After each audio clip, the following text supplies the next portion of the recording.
భారత్ తీసుకుంటున్న నిర్ణయాలతో పాకిస్తాన్ కకావికలమవుతోంది. భారత్ పైకి తరచూ టెర్రరిస్టులను ఉసిగొలుపుతున్న పాకిస్తాన్ కు సింధు జలాల ఒప్పందం రద్దు నిర్ణయం కుక్క కాటకు చెప్పు దెబ్బలా తగలనుంది. పెహల్గాంలో అత్యంత క్రూరమైన రీతిలో టెర్రర్ అటాక్ కు ఊతమందించిన దాయాది దేశం భారత్ వాటర్ దెబ్బతో తీవ్ర సంక్షోభంలోకి కూరుకుపోయే అవకాశాలు ఉన్నాయి. ఇప్పటికే భారత్ తీసుకున్న నిర్ణయాలతో పాక్ వణికిపోతోంది. ఏ క్షణమైనా భారత్ అటాక్ చేసే అవకాశం ఉందని పాక్ జాగ్రత్త పడుతోంది. సరిహద్దు వద్ద భారీగా సైన్యాన్ని మోహరిస్తోంది. భారత్ గగనతలం మూసివేస్తే పాకిస్తాన్ కు చుక్కలేనని కొందరు చెబుతున్నారు. అత్యవసర మెడిసిన్ సరఫరా బంద్ చేస్తే పాక్ ఊపిరి తీసినట్టే అవుతుందన్నారు. తుపాకీ ఎక్కుపెట్టకుండానే పాకిస్తాన్ కు చెక్ పెట్టే ఆలోచన చేస్తున్నారు. పాక్ నేతల కవ్వింపు ప్రకటనలకు మోదీ మౌనంగానే సమాధానం చెప్పబోతున్నారన్న సంకేతాలు వినిపిస్తున్నాయి.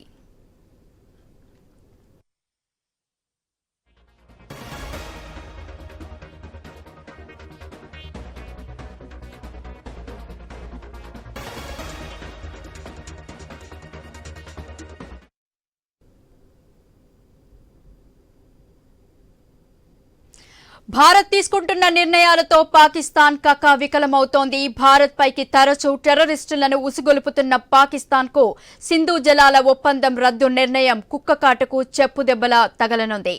పెహల్గాంలో అత్యంత క్రూరమైన రీతిలో టెర్రర్ అటాక్ కు ఊతం అందించిన దాయాది దేశం భారత్ వాటర్ దెబ్బతో తీవ్ర సంక్షోభంలోకి కూరుకుపోయే అవకాశాలు ఉన్నాయి. ఇప్పటికే భారత్ తీసుకున్న నిర్ణయాలతో పాక్ వణికిపోతోంది. ఏ క్షణమైనా భారత్ అటాక్ చేసే అవకాశం ఉందని పాక్ జాగ్రత్త పడుతోంది. సరిహద్దు వద్దకు భారీగా సైన్యాన్ని మోహరిస్తోంది. భారత్ గగనతలం మూసివేస్తే పాకిస్తాన్ కు చుక్కలేనని కొందరు చెబుతున్నారు. అత్యవసర మెడిసిన్ సరఫరా బంద్ చేస్తే పాక్ ఊపిరి తీసినట్టే అవుతుందంటున్నారు. తుపాకీ ఎక్కుపెట్టకుండానే పాకిస్తాన్ కు చెక్ పెట్టే ఆలోచన చేస్తున్నారు. పాక్ నేతల కవ్వింపు ప్రకటనలకు మోదీ మౌనంగానే సమాధానం చెప్పబోతున్నారన్న సంకేతాలు వినిపిస్తున్నాయి.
భారత్ తీసుకుంటున్న నిర్ణయాలతో పాకిస్తాన్ కకావికలమవుతోంది. భారత్ పైకి తరచూ టెర్రరిస్టులను ఉసిగొలుపుతున్న పాకిస్తాన్ కు సింధు జలాల ఒప్పందం రద్దు నిర్ణయం కుక్కకాటకు చెప్పుదెబ్బలా తగులనుంది. పెహల్గాంలో అత్యంత క్రూరమైన రీతిలో టెర్రర్ అటాక్ కు ఊతమందించిన దాయాది దేశం భారత్ వాటర్ దెబ్బతో తీవ్ర సంక్షోభంలోకి కూరుకుపోయే అవకాశాలు ఉన్నాయి. ఇప్పటికే భారత్ తీసుకున్న నిర్ణయాలతో పాక్ వణికిపోతోంది. ఏ క్షణమైనా భారత్ అటాక్ చేసే అవకాశం ఉందని పాక్ జాగ్రత్త పడుతోంది. సరిహద్దు వద్దకు భారీగా సైన్యాన్ని మోహరిస్తోంది. భారత్ గగనతలం మూసివేస్తే పాకిస్తాన్ కు చుక్కలేనని కొందరు చెబుతున్నారు. అత్యవసర మెడిసిన్ సరఫరా బంద్ చేస్తే పాక్ ఊపిరి తీసినట్టే అవుతుందంటున్నారు. తుపాకీ ఎక్కుపెట్టకుండానే పాకిస్తాన్ కు చెక్ పెట్టే ఆలోచన చేస్తున్నారు. పాక్ నేతల కవ్వింపు ప్రకటనలకు మోదీ మౌనంగానే సమాధానం చెప్పబోతున్నారన్న సంకేతాలు వినిపిస్తున్నాయి.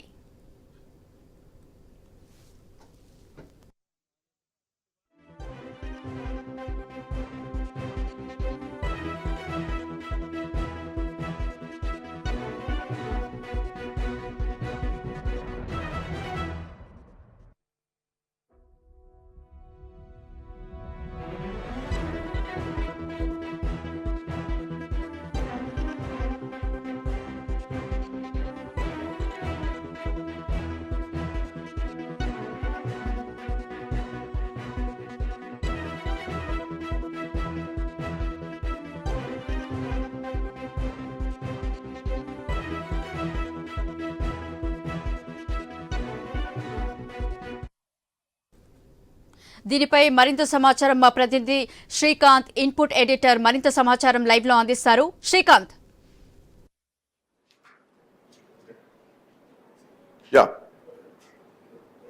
Good afternoon. సో మొత్తానికి భారత్ ఏం చేయబోతోంది అన్న ఒక ఉత్కంఠ మాత్రం కనిపిస్తోంది. సో ఇప్పటికే భారతదేశం తీసుకుంటున్నటువంటి నిర్ణయాలు చాలా కీలకంగా మారుతున్నటువంటి పరిస్థితులు కూడా కనిపిస్తున్నాయి. సో ఏదేమైనా కానీ నెక్స్ట్ భారత్ ఏం చేయబోతోంది అన్నటువంటి ఒక ఉత్కంఠ మాత్రం కనిపిస్తోందని చెప్పాలి. సో ఇట్లా నేపథ్యంలో ఇప్పటికే పాకిస్తాన్ భారత్ గగనతలాన్ని మూసేసినటువంటి పరిస్థితి మనం చూసాం. భారత విమానాలని రాకుండా వైమానిక గగన తలాన్ని మూసేసింది. సో దాని ఎఫెక్ట్ కూడా పాకిస్తాన్ కు చాలా ఎక్కువగానే పడుతుందని చెప్పాలి. సో ఇట్లా నేపథ్యంలో భారత్ ఇప్పటికే అష్టదిగ్బంధనం చేసినటువంటి పరిస్థితి కూడా మనకు కనిపిస్తోంది. సో ఇప్పటికే పాకిస్తాన్ సంబంధించినటువంటి వీసాలను రద్దు చేయడంతో పాటు ఇంకా పాకిస్తానీలు ఎవరైతే ఉన్నారో వాళ్ళందరూ కూడా ఖచ్చితంగా వెళ్లిపోవాలి అంటూ కూడా ఇప్పటికే హుకుం జారీ చేయడం, వాళ్ళందరినీ వెనక్కి తిరిగి పంపించేయడం, బాగా బార్డర్ ని కూడా క్లోజ్ చేసినటువంటి పరిస్థితి మనం చూస్తూనే ఉన్నాం. సో పహల్గాం ఉగ్రదాడి తర్వాత భారత్ తీసుకుంటున్నటువంటి చర్యలతోటి పాకిస్తాన్ నిజానికి గజగజ వణికిపోతుందని చెప్పాలి. ఏ సమయంలో ఏం జరుగుతుందో భారత్ తమ మీద దాడి చేయడం ఖాయం అంటూ కూడా ఇప్పటికే అక్కడ పాకిస్తాన్ చెందినటువంటి మంత్రులు చెప్తున్నారు. మరోవైపు భారతదేశం నుంచి ఇంకో 24 నుంచి 36 గంటల్లో పాకిస్తాన్ మీద దాడి చేసేటువంటి అవకాశం ఉంది, సైనిక చర్యలకు పూనుకునేటువంటి అవకాశం ఉందంటూ కూడా ఇప్పటికే తమకు రహస్య సమాచారం ఉందంటూ కూడా పాకిస్తాన్ కొన్ని ఆరోపణలు చేస్తోంది. సో ఒకవేళ అదే జరిగితే భారత్ మళ్ళీ పూర్తి పర్యవసనాలు ఎదుర్కోవాల్సి వస్తుందంటూ కూడా ఇప్పటికే పాకిస్తాన్ చెప్పినటువంటి పరిస్థితి పాకిస్తాన్ కొన్ని హెచ్చరికలు జారీ చేస్తుంది. అయితే భారత్ మాత్రం అష్టదిగ్బంధనం చేసేటువంటి దిశగా అడుగులైతే వేస్తుంది స్పష్టంగా కనిపిస్తోంది. ఇప్పటికే అన్ని దేశాలకు సంబంధించినటువంటి దౌత్యవేత్తలతో మాట్లాడుతోంది, అందరిని పిలిపించి కూడా మాట్లాడుతున్నటువంటి క్రమం కూడా భారత ప్రభుత్వం చేస్తోంది. సో మరోవైపు ఇప్పటికే సైనికులకు పూర్తి స్థాయి స్వేచ్ఛ కూడా ఇచ్చినటువంటి పరిస్థితి కనిపిస్తోంది. సో ఇట్లా నేపథ్యంలో నెక్స్ట్ భారత్ స్టెప్ ఎట్లా ఉండబోతోంది అన్నటువంటి ఒక ఉత్కంఠ మాత్రం ప్రస్తుతానికి సస్పెన్స్ కొనసాగుతోంది. రైట్, ఒకసారి మాట్లాడదాం. సాదిక్ గారు ప్రముఖ రాజకీయ విశ్లేషకులు, అట్లాగే రామరెడ్డి గారు భారతీయ జనతా పార్టీ సీనియర్ నాయకులు మనతో పాటు ఉన్నారు. ముందుగా ఒకసారి రామరెడ్డి గారి దగ్గరికి వెళ్దాం. రామరెడ్డి గారు, గుడ్ ఆఫ్టర్నూన్. గుడ్ ఆఫ్టర్నూన్ అండి. సో చూస్తుంటే ఏదో జరగబోతోంది, సైనిక చర్యలకు భారత్ సిద్ధమవుతోంది అన్నది కనిపిస్తోంది. సో పాకిస్తాన్ పైన యుద్ధానికి సిద్ధమా, లేదంటే పాకిస్తాన్ ని శక్తిహీనం చేయడమే ప్రధానమైనటువంటి లక్ష్యం? ఒకవైపు మోడీ అంటున్నారు ఈ యుగం యుద్ధానికి కాదు అని, బట్ పాకిస్తాన్ ఆరోపిస్తోంది భారత్ మా పైన దాడి చేయడానికి సిద్ధంగా ఉంది అని చెప్పేసి. సో ఎట్లాంటి వ్యూహాలు ఉండబోతున్నాయి అనుకోవాలి? మోడీ గారు స్పష్టంగా చెప్పారు దాదాపు 5-6 రోజుల క్రితం, ఆ టెర్రరిస్టులకు సరైన బుద్ధి చెప్పడం అంటే వాళ్ళని లేపేయడమే ఒకటి. 2, వాటి బ్యాకర్స్ సమర్థించే వాళ్ళకు కోలుకోలేని దెబ్బతీయడం, వాళ్ళకు కూడా సరిగ్గా బుద్ధి చెప్పడం, అది పాకిస్తాన్కు అని యావత్ ప్రపంచాన్ని ఉద్దేశిస్తూ పాకిస్తాన్ను హెచ్చరిస్తూ స్పష్టంగా చెప్పడం జరిగింది. చర్యలు కూడా ఆ విధంగా ఉన్నాయి. మొదలు ఈ ఏవైతే 5-6 నిర్ణయాలు తీసుకుంటారో నెంబర్ 1 నిర్ణయం సింధు నదీ జలాల ఒప్పందం రద్దు అనేది అత్యంత కీలకమైనది. అది ఏంటంటే పాకిస్తాన్కు తీవ్ర విఘాతం కలిగిస్తుంది ఆర్థికంగా ఈవెన్ తాగునీటి పరంగా కూడా. ఎందుకంటే మన దేశానికి గంగా ఇంపార్టెంట్ అంటాం. గంగా నది ద్వారా మన దేశంలో జరిగే వ్యవసాయం 35% లోపే, 30% అదే పాకిస్తాన్కు 80% కేబో 85% వరకు సింధు నది ద్వారానే వాళ్ళ వ్యవసాయం జరుగుతుంది. సింధు నది లేకుంటే వాళ్ళకి 85% వ్యవసాయం జరగనట్టు. సో ఆ విధంగా చాలా తీవ్రమైన పక్తున్వా. ఇక్కడ మీకు కొద్దిగా సింధు కానీ అక్కడ వ్యవసాయ యోగ్యం కాదు అది.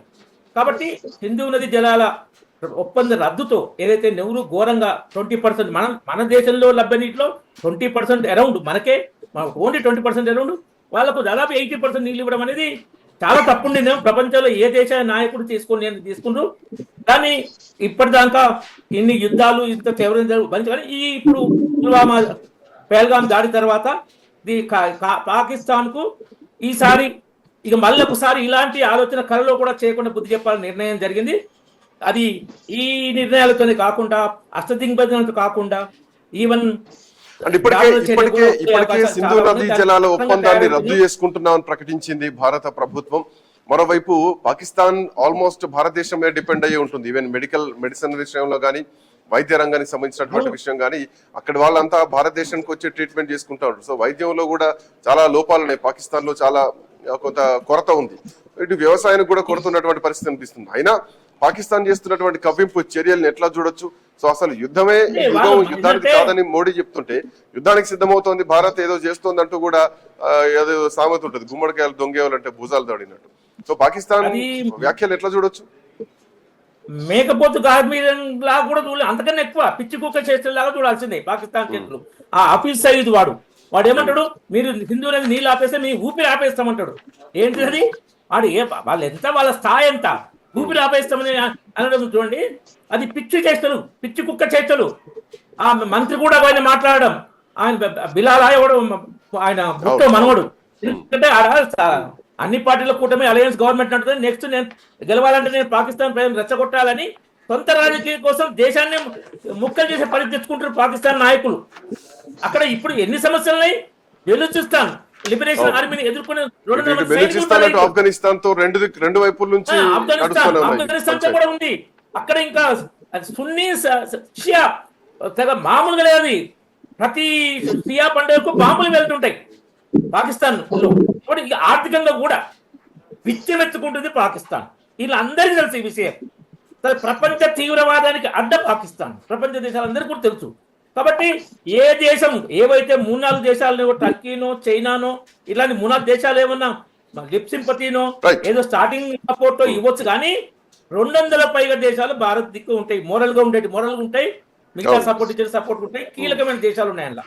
కాబట్టి పాకిస్తాన్ అస్తదిగ్బంధనం చేయడం ముఖ్యం. మొదలు యుద్ధం అనేది లాస్ట్ ఆప్షన్. మోడీగా మీరు అన్నట్టు చెప్పిందంటే రామరెడ్డి గారు వస్తాను, మీ దగ్గరికి వస్తాను. ఎందుకంటే భారత్ తీసుకునేటువంటి నిర్ణయాలతోనే పాకిస్తాన్ ఇప్పుడు కేవలం మొదలు పెడితేనే ఉక్కిరి బిక్కిరి అవుతోంది, లేనిపోని ఆరోపణలు చేస్తోంది, ఏదో సింపతి గేమ్స్ ప్రయత్నాలు చేస్తోంది. సో మధ్యవర్తిత్వాల కోసం పక్క దేశాలను అప్రోచ్ అవడం ఇట్లాంటివన్నీ చేస్తానే ఉన్నాయి. బట్ సిమ్లా ఒప్పందం చూసుకుంటే కనుక ఈ 2 దేశాల మధ్య ఏదున్నా కానీ 2 దేశాలు కూర్చొని మాట్లాడుకోవాల్సిన పరిస్థితి ఉంటుంది తప్ప మూడో వ్యక్తిని ఎక్కడ యాక్సెప్ట్ చేసేటువంటి పరిస్థితి లేదు, ఎంటర్ అయ్యేటువంటి పరిస్థితి లేదు యాజ్ పర్ సిమ్లా ఒప్పందం చూసుకుంటే కనుక. ఒకసారి సాదిక్ గారి దగ్గరికి వెళ్దాం. సాదిక్ గారు గుడ్ ఆఫ్టర్నూన్.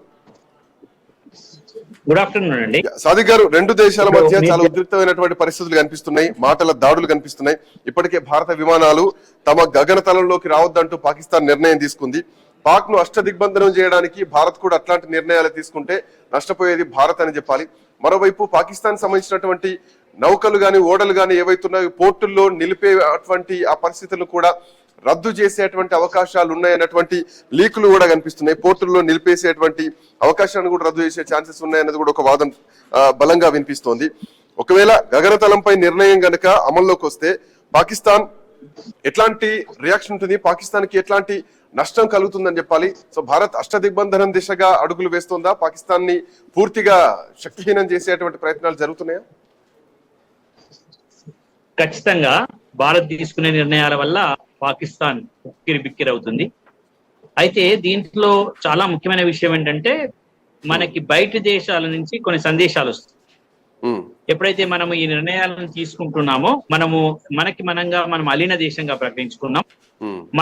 మనకి మనంగా ఏ దేశంతో కూడా యుద్ధం చేయవద్దు, ముందుకు ఎంత కవ్వింపున్నా యుద్ధం చేయొద్దు అనే ఒక ఆలోచనలతో మన భారతదేశం అలీన దేశాలతో సంబంధాలు, అలీన దేశాలని నాన్ అలైన్ మూవ్మెంట్ అని స్టార్ట్ చేసుకున్నాం. అంతేకాకుండా ఏ కూటమిలో కూడా, అంటే మనకున్నటువంటి ఏ కూటమిలో కూడా ఒకవేళ ప్రపంచం 2 కూటములుగా విడిపోతే ఏ కూటమిలో కూడా కలిసి పనిచేసే తత్వం మాకు లేదు. మేముగా శాంతిని ఒప్పుకుంటామని మన భారతదేశం యొక్క విదేశాంగ విధానం. ఈ విదేశాంగ విధానం చట్రంలో మనం ఏం చేస్తున్నామంటే ముందు ఆ విదేశాంగ విధాన చట్రాన్ని మనం ఉపయోగించుకుంటున్నాం. అదే చట్రంలో ముందు ఏం చేసామంటే సింధు జలాల నదికి సంబంధించినటువంటి ఒక నిర్ణయాన్ని తీసుకున్నాం. ఆ నిర్ణయం తర్వాత మరొక నిర్ణయం ఏం చేశామంటే పాకిస్తానీలు ఎవ్వరు కూడా భారతదేశంలో ఉండడానికి వెళ్ళలేదు, వాళ్ళందరూ కూడా వెళ్ళిపోమని చెప్పారు. ఇక మూడో విషయం ఏమని చెప్తున్నామంటే అన్ని దౌత్య కార్యాలయాలు, దౌత్య సిబ్బందులు, దౌత్యపరంగా వాళ్ళతో అన్ని కూడా నిలిపేశాం. 4వ ప్రకారంగా ఏం చేస్తున్నామంటే అన్ని ప్రపంచ దేశాలతో మాట్లాడుకుంటూ ఒక అభిప్రాయ సేకరణ, అంటే ఇప్పుడు భారతదేశంలో కాకుండా ఇంతలోపు ఏం చేశాం, ప్రతిపక్షాలతో కూడా మాట్లాడి ఒక అఖిలపక్ష కమిటీతో కూడా కంప్లీట్ చేసుకున్నటువంటి వైనం ఉంది. ఇంతలోపు త్రివిధ దళాలకి కూడా మనము మీ ఇష్టం, అంటే మీరు గనక నిర్ణయాన్ని తీసుకుంటే మీరు ఒక నిర్ణయం చెప్పండి, ఆ నిర్ణయానికి మేమేమి నో అని చెప్పము, మీ నిర్ణయాలు ఏంటో, మీ ఆలోచనలు ఏంటో వాటికి మాకు చెప్పి ఇమీడియట్ గా మీరు కార్యరంగంలోకి దూకండి అనేటువంటి విషయాన్ని కూడా చాలా క్లిష్టంగా మనము చాలా క్లియర్ గా వాళ్ళకి చెప్పడం జరిగింది. అయితే ఇప్పుడు చేయాల్సినటువంటి పని ఏంటంటే అక్కడ ఉన్నటువంటి ఇప్పుడు ఈ పనులు చేస్తున్నప్పుడు చైనా ఇమీడియట్ గా మనకు చెప్పింది, ఏమని చెప్పిందంటే మీరు గనక మీరు మాత్రం దీంట్లో జోక్యం మేము పాకిస్తాన్ తరఫున ఉంటాము లేకపోతే ఇంకే తరఫున ఉంటాము అనేటువంటి ఒక వైఖరిని మాత్రం వెలిబుస్తున్నటువంటి తరుణం ఇది. దాంతో మనకు కూడా మనం ఏమనుకోవాలంటే సరే ఎవరి వైఖరులు ఏమున్నప్పటికీ మనం తీవ్రవాదంపై పోరాటం చేస్తున్నాం, పాకిస్తాన్ తో కాదు. తీవ్రవాదాన్ని పెంచి పోషిస్తున్నాం. మనం ప్రపంచానికి ఇదే సంకేతాన్ని ఇవ్వదలుచుకున్నాం. పాకిస్తాన్ తో కాదు, తీవ్రవాదంని ఎవరు పెంచి పోషించినా ఆ యుద్ధంతో ఆ దేశంతో యుద్ధం తప్పదు. తీవ్రవాదాన్ని ఎవరు ఒక దేశంలో పోషించితే ఆ దేశాన్ని మేము ఇమ్మీడియట్ గా ఆ దేశంపై మేము కఠిన చర్యలు తీసుకుంటామనే సంకేతాన్ని మనం ఇస్తున్నాం. పాకిస్తాన్ అనే కాదు, ఇటువైపు ఉన్నటువంటి బంగ్లాదేశ్ కానివ్వండి, అటువైపు ఉన్నటువంటి చైనా కానివ్వండి, ఎవరైనా మనతో తీవ్రవాదాన్ని ప్రోత్సహించి మన దేశాన్ని అతలాకుతలం చేయడానికి ప్రయత్నం చేస్తే ఇప్పటికీ పాకిస్తాన్ వ్యవహార శైలిలో ఎట్లాంటి మార్పులు రావడం లేదు. అక్కడ ప్రధాని అట్లానే మాట్లాడతారు, ఉప ప్రధాని అట్లా మాట్లాడతారు, అక్కడ మంత్రులు అట్లే మాట్లాడతారు, ఆ ఉగ్రవాదాన్ని పెంచి పోషిస్తున్నటువంటి వాళ్ళు అట్లనే మాట్లాడతారు. సో ఇక్కడ పాయింట్ ఏంటంటే ఇప్పటికే పాకిస్తాన్ భారత విమానాలకు సంబంధించి గగనతలాన్ని మూసేసింది. సో దీనివల్ల భారతదేశాన్ని విషయం అట్లా ఉంచితే కనుక పాకిస్తాన్కే భారీ నష్టం అని చెప్పాలి. ఎందుకంటే ఈవెన్ ఇన్ ఎ వీక్, ఒక వారంలో భారత ఎయిర్లైన్స్ సంబంధించినటువంటి విమానాలు ఆల్మోస్ట్ ఒక 800 నుంచి 900 విమానాలు పాక్ గగనతల నుంచి ట్రావెల్ చేస్తూ ఉంటాయి. సో ఆ లెక్కను చూసుకున్నా గానీ దీనికి రోజుకు $120,000 వచ్చేది పాకిస్తాన్కి వచ్చేటువంటి ఆదాయం. సో ఇప్పుడు ఆదాయాన్ని కోల్పోయింది. ఒకవేళ భారత్ గగనతలాన్ని మూసేస్తే గనక పాకిస్తాన్ ఇంకా కడు దయనీయమైనటువంటి పరిస్థితుల్లోకి వెళుతుంది. గతంలో కూడా ఒకసారి ఇట్లాంటి గగనతలాన్ని మూసేసి చాలా నష్టపోయింది. ఆల్మోస్ట్ ఒక $100 మిలియన్ వరకు ఆదాయాన్ని కూడా పాకిస్తాన్ నష్టపోయింది. సో పాకిస్తాన్ ఏం చేసినా నష్టం పాకిస్తాన్కి అవుతుంది తప్ప భారత్ కాదు. ఈవెన్ ప్రపంచ దేశాలు కూడా ఇప్పుడు అమెరికా, చైనా విషయం చూసుకున్నా కానీ భారత మార్కెట్ ఎక్కువగా ఉంటుంది పాకిస్తాన్ తో పోలిస్తే. సో ఎందుకు పాకిస్తాన్ ఇంకా ఇంత దూకుడుగా ఇంత దుందుడుకు చర్యలకు ఎందుకు పోతోంది? నష్టాన్ని ఎందుకు పసిగట్టలేకపోతోంది? భారత్ అష్టదిగ్బంధనం చేయడం చాలా చిన్న విషయం. అయితే ఇక్కడ పాకిస్తాన్ ఏమనుకుంటుందంటే మేము అణ్వస్త్ర ఆయుధాలకు సంబంధించినటువంటి బెదిరింపు కార్యక్రమాలతో బయటపడతామనుకుంటుంది. కానీ భారత్ ఎట్టి పరిస్థితుల్లో ఎటువంటి అణ్వస్త్రాలను వినియోగించినా మేము సిద్ధంగా ఉన్నామనే సంకేతాన్ని ఇస్తున్నాం. కాబట్టి వాళ్ళు ఆలోచనలు పడ్డారు. వాళ్ళు ఎట్టి అణ్వస్త్రాలను ఉపయోగించినా మన దగ్గర ఉన్నటువంటి అణ్వస్త్రాలు మనము మొదటే ఉపయోగించడం బాగుండదని మనం ఉపయోగించడం లేదు. కానీ వాళ్ళు మా దగ్గర అణ్వస్త్రాలు ఉన్నాయి మేము ఉపయోగిస్తామని భయపెట్టించే ఒక కార్యక్రమము అదొకటి చేపట్టారు. రెండవది ఏం చేస్తున్నారంటే వాళ్ళ దేశంలో వాళ్ళు పట్టుకొని నంతారు వాళ్ళని, ఇటువంటి మీరు ఎవరు చేయమన్నారా అని. ఆ దేశంలో కూడా వ్యతిరేకత వస్తుంది. మీరెందుకు తీవ్రవాదాన్ని పెట్టుకొని మా కొంపలు కూలుస్తున్నారు మీరు అని అక్కడ కొంత జనమైన రివోల్ట్ అయ్యే అవకాశం ఉంది. అక్కడ ఇదే గనక జరిగితే పాకిస్తాన్ లో ఒక సంక్షోభం ఏర్పడుతుంది. మేము యుద్ధాన్ని కోరుకోవడం లేదు, భారత్ లో తీవ్రవాదాన్ని పోషించాలని ప్రజల యొక్క ముచ్చట కాదా అని గనక అక్కడి ప్రజల సంకేతాన్ని ఇస్తే అప్పుడు అక్కడ జరిగేటువంటి విధానం వేరుంటది. కానీ ప్రజల మనసులో ఉంది. కానీ పాకిస్తాన్ లో అణచివేత ఎక్కువ ఉంటుంది, ఆర్మీ అణచివేతలు ఎక్కువ ఉంటాయి. పాకిస్తాన్ లో మాట్లాడే స్వభావానికి వాళ్ళు ఇవ్వరు, ప్రాథమిక హక్కులు కల్పించరు. పాకిస్తాన్ లో ఒక క్రమమైన ప్రజాస్వామిక దేశం కాదు. కాబట్టి మనము చేసే పనులన్నింటినీ కూడా మనం ఐక్యరాజ్య సమితి కూడా అదే చూస్తుంది. మేము ఖచ్చితంగా ఇంటర్ఫియర్ అవుతాం అంటున్నారు. మనం ఏమంటున్నాం? Interference is not possible as Simla negotiation. Simla ఒప్పందాల ప్రకారంగా మేమే ఇద్దరం కూర్చుంటాం, ఏం చేయాలన్నా మేమే ఇద్దరం కూర్చుంటాం అనేది ఉంది. కానీ మనమైతే ఓపెన్ చేయట్లేదు టాక్స్. మనం ఎందుకు ఓపెన్ చేయట్లేదంటే మనము చేయాల్సినవన్నీ చేసి అప్పుడు చర్చలు పెడదాం. మనం చేయాల్సినవన్నీ చేసి చర్చలు పెట్టకపోతే వాళ్ళు ఏమనుకుంటారంటే మనం తక్కువ అంచనా వేసే అవకాశాలు ఉంటాయి అనేది మన యుద్ధ తంత్రం. మనం ఏంటో చూపించాల్సిన అవసరం ఒకటి వచ్చింది. కాబట్టి మనం చేయాల్సినవన్నీ చేసి తర్వాత మీరు బహిరంగం కూర్చుంటే పర్వాలేదు. అప్పుడు ఏమవుతుందంటే అప్పుడు ఇట్లా ఉంటుంది అన్నట్టు. ఎప్పుడైనా కూడా చర్చలకు పోవాలన్నప్పుడు మనం ఏందో మనం చూపించాలి. పైకి పోయేసి మనం ఏందో చూపించిన తర్వాత చర్చలు జరిపితే అప్పుడు బాగుంటుంది అనేది మన యుద్ధ తంత్రం, మన విదేశాంగ విధానం.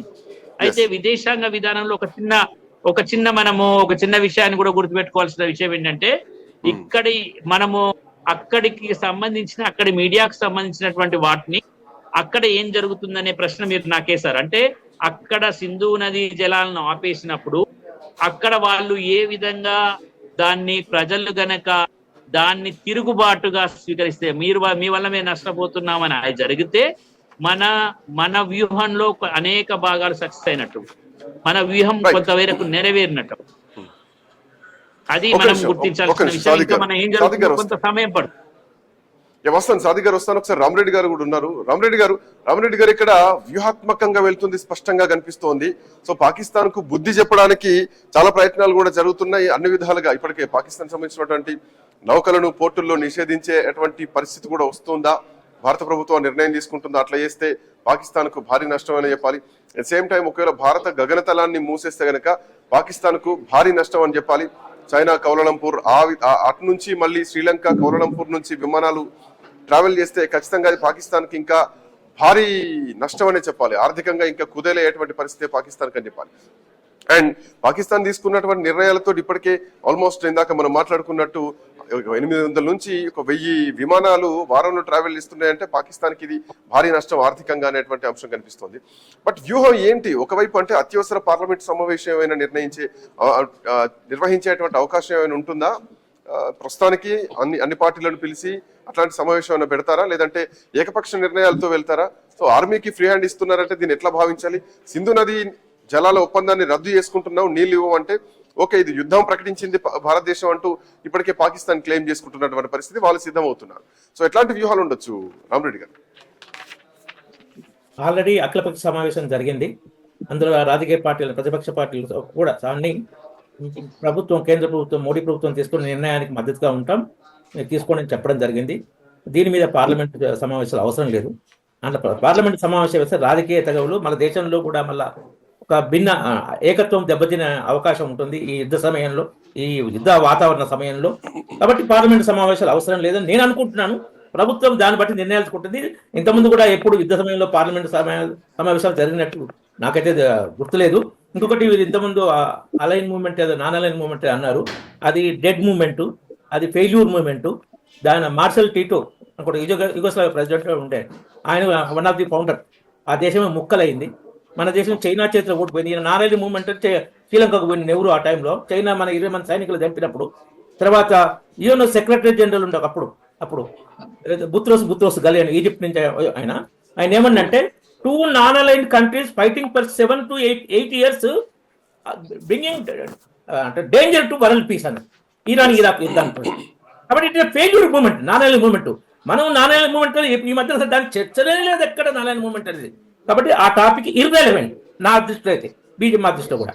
కాబట్టి ఇప్పుడు మనం గత మోడీ గారు వచ్చిన కథ అది ఉరి కానీ పుల్వామా విషయాలు కానీ మన శక్తి ఏదో చూపించాము, కానీ అది కొంతకాలం దాన్ని ఆపింది.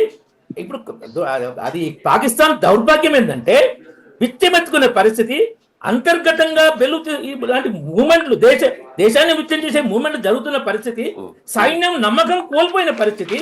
ఈ పరిస్థితుల్లో ఆ ఉగ్రదాడి టైంలో మా పాత్ర ఏముంటుంది, మేము దానికి ఏం చేయాలని అట్లా రిక్వెస్ట్ లా వచ్చి ప్రయత్నం చేస్తే అప్పుడు వేరే దేశాలు ఉండే అవకాశం లేకుండా మీరు రెచ్చగొట్టే ధోరణిలో మాట్లాడడం వల్ల మన నిర్ణయాలు ఖచ్చితంగా ఉంటాయి.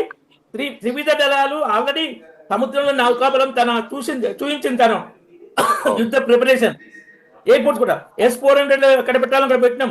రఫేల్ జెట్స్ ఉన్నాయి, అది compact jets, Rafale jets world number 1.